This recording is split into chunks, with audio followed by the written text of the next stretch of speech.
Ahora es que yo voy a empezar a vivir. Y en mi vida hubieron fracasos, no porque yo también lo pedí. Ya ves como desde niña fueron despertados en mí unos deseos que yo ni siquiera reconocía como niña que estaban ahí, por un familiar que se supone que me cuidara, que me amara y me respetara. Todavía hasta el día de hoy mi papá no sabe semejante cosa, porque fuera el error más peor que yo pudiera hacer, porque estando mi papá ahora donde está en Puerto Rico, ese familiar mío estuviera muerto, porque mi papá yo creo que hubiera cogido venganza en sus manos, porque él no conoce de Dios.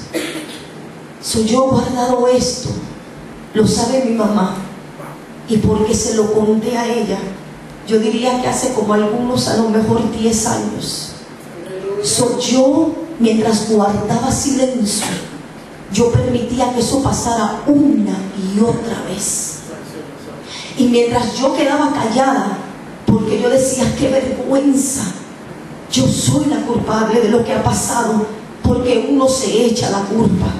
Uno dice que uno hizo algo mal, a lo mejor lo provoqué, o a lo mejor no sé. Al principio era que si me toca, ay no, perdón, no quise poner mi mano ahí, perdón, ay fue que sí la quiso poner, pero para esa edad yo no entendía nada. Yo, ok, eso es lo único que yo decía, porque no entendía. Pero ya llegué a una edad que ya le tenía temor quererse acercar a mí.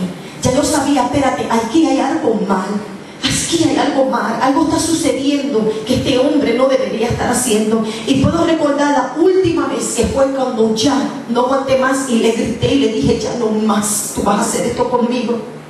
Cuando él me llevó a mí y a mis primos a ver una película, y yo le decía a mi primo, llévame a mi casa, llévame a mi casa. Y me decía, ay no, que te lleve él. Y yo, no, por favor, llévame. Y él me miraba en el espejo hacia atrás donde yo estaba sentada y me decía, yo te llevo. Yo le decía a mi primo, no, por favor, llévame. Pero él no entendía lo que yo le estaba diciendo, llévame, por favor, porque si quedo aquí con él, voy a estar en peligro.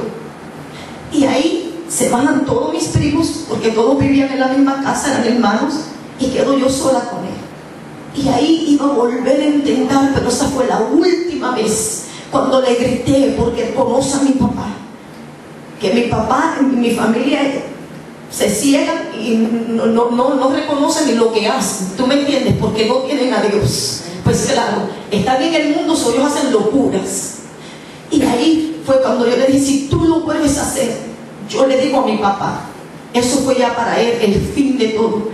Pero guardaba ese silencio, como yo sufría por eso, porque yo decía, pero ¿cómo es posible? ¿Cómo es posible? Y otra vez digo, no reconocemos que cuando también un hombre hace, o una mujer, porque también hay mujeres que pueden hacer también la misma cosa, despiertan en un niño, vuelvo y digo, unos deseos que uno no conoce que estaban ahí, y ahí es que uno empieza muchas veces a ir a la calle. Y ya entonces uno quiere complacer esos deseos que tiene la carne, porque una persona hizo lo que no tenía que haber hecho. Entonces ya ahí empiezan los errores de la vida de uno, pero ya han sido ya sembrados por algo que pasó en la vida de uno, que entonces viene a llevar la vida a uno a que le cambie la vida, el futuro, lo que iba a pasar, ya no es lo mismo. Y eso fue lo que pasó conmigo. Gracias a Dios. Al mi papá irse de mi casa, era como si ya a mí no me importaba. Él era el que me protegía, él era el que cuidaba de mí. Yo nací aquí en Filadelfia, yo nací en Filadelfia y me fui a Puerto Rico cuando tenía 3 años. Regresé cuando tenía 12. Cuando yo vine a las escuelas aquí, que yo veía a mi alrededor las cosas que veía, yo vine, imagínense, yo sin ningún maquillaje ni nada, yo era como le llamamos nosotros una jibadita. Y entonces todo el mundo se reía de mí, todo el mundo me criticaba, porque yo era la única señorita en el salón.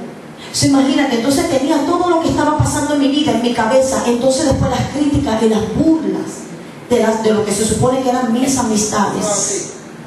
Me criticaban, decían un montón de cosas de mí. ¿Qué pasaba? Ya y eso también empezó a levantar en mí una furia y un coraje, como, espérate, es como si yo estoy afuera de este club, todo el mundo está haciendo lo mismo menos Melissa. Yo tengo que meterme en el club, porque si no, no me van a aceptar. Y ahí fue que empecé a salir con que me embarazó a la edad de 15 años y él tenía 18 años. Ahí mi papá no le quedó de otra que regresar, porque mi mamá lo tuvo que llamar. No regresó para quedarse en el hogar, sino a confrontarme y decirme: ¿qué tú has hecho? Pero le doy gracias al Señor que Él lo tomó bien pasivamente, porque yo estaba que los nervios, yo pensaba que me iba a desmayar ahí por el temor que le tenía. Y bueno, una niña embarazada. Mi papá lo llamó y le dijo: aquí te quiero. Pero ¿qué pasa? Yo le agradezco a mi papá lo que él hizo, porque él dijo: yo te puedo obligar a que tú te cases con mi hija, a las buenas o a las malas, porque ella tiene 15 años y tú tienes 18. Te puedo obligar a que te cases o meterte a la cárcel. Pero le dijo mi papá: para que me la maltrates, tú la dejas aquí con la madre y tú te largas de mi casa. Porque él sabía que él conmigo no quería nada. Y la excusa que le sacó, todavía me recuerdo, que porque yo no sabía cocinar, él no iba a vivir conmigo. Me embarazó, ¿verdad? Pero no sabía cocinar, entonces él no iba a vivir conmigo. Todavía me puedo recordar de eso. Y me digo: ¿qué cosa? No sabía cocinar, pero tenía un hijo, eso no me importó. En ese transcurso de mi embarazo, ¿cuántas veces escuché que no era hijo de él? Que no era hijo de él. Bueno, ¿qué nos dijo? Esa niña es, pero mira, es como si lo hubiera escupido. Se parece idéntica a él. Ustedes ven el color, ¿verdad?, de mi piel. Mi hija es trigueña, que nunca hubieran pensado, que si la gente la ven al lado mío, no van a pensar que mi hija salió idéntica a él, para que él pudiera darse de cuenta que sí, él era el padre, y que lo que él hizo fue lo que trajo la consecuencia de que yo tuve que quedar embarazada a la edad de 15 años. Cuando él se fue, ya, imagínense, cuando ya uno se entrega alma y cuerpo, lo que sea, a una persona, ya quién va a parar en ese momento. Solo el Señor. Si uno se entrega a Dios y uno le dice a Él: Señor Padre, he cometido un error, perdóname, Señor, no lo vuelvo a hacer. Pero yo no lo conocía todavía, ¿ves? Yo no lo conocía. Volvió a venir otro muchacho en mi vida, y está bien, mi nombre es Melissa. Oh, sí, vamos a salir. ¡Pum! Elisa quedó embarazada.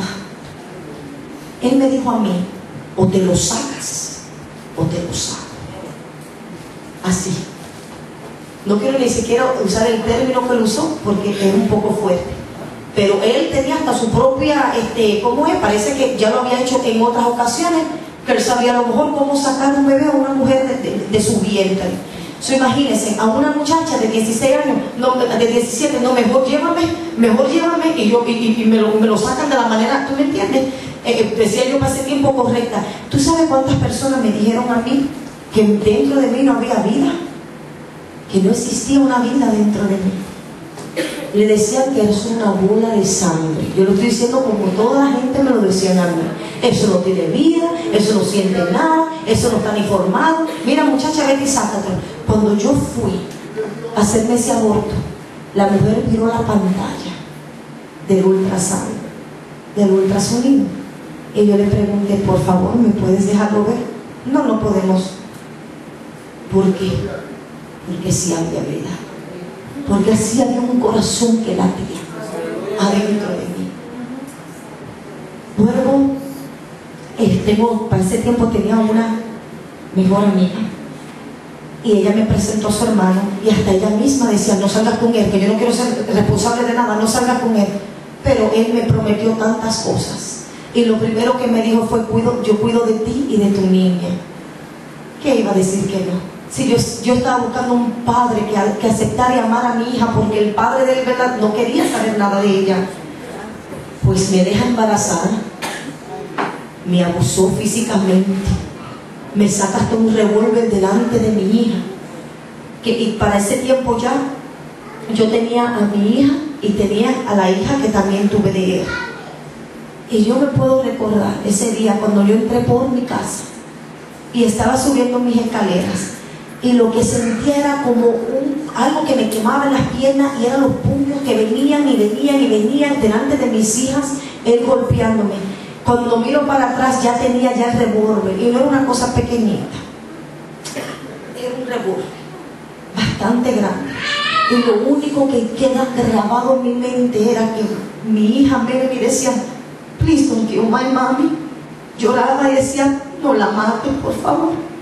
Ahí fue que yo abrí los ojos y yo digo, ¿qué yo estoy haciendo con este hombre? Él me traía a las amantes y me las parqueaba al frente de mi casa y ellas me hacían así por la ventana.